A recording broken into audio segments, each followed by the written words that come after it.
Have you ever wondered what makes a sanctuary a sanctuary? Aren't they the same as a zoo? Like, what's the difference? It wasn't until nearly 150 years ago that the first zoos were open to the public, and they soon became massive money-making successes. The early zoos displayed exotic animals and often included captive humans. Millions of people attended these zoos, excited to see the wildest creatures on the planet. After a few decades, however, public outcry over the enslavement of people caused the zoos to remove the human inhabitants, but the wild animals remained on display. Zoos exist to entertain a paying public. Exhibits are designed to naturally force animals downhill, closer to the cage bars or glass walls, as thousands of people parade by.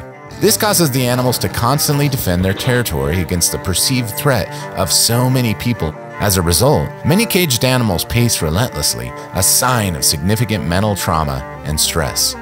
Most zoos are home to many more animals than what the public sees. These surplus animals live out their lives in tiny dark cages, hidden from the eyes of the public. Older animals are often euthanized once they develop health problems to make room for younger, cuter animals. Put simply, zoos exist to entertain people.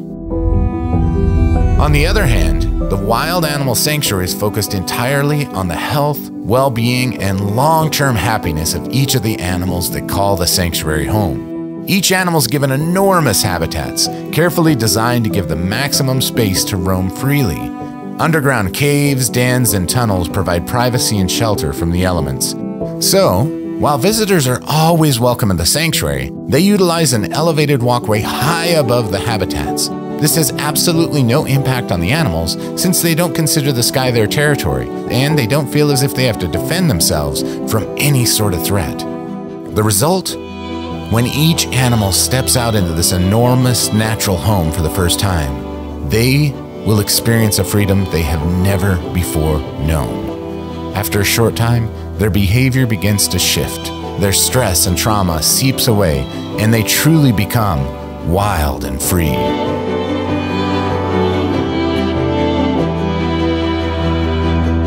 So to sum it all up, the biggest difference between zoos and the sanctuary is simply this.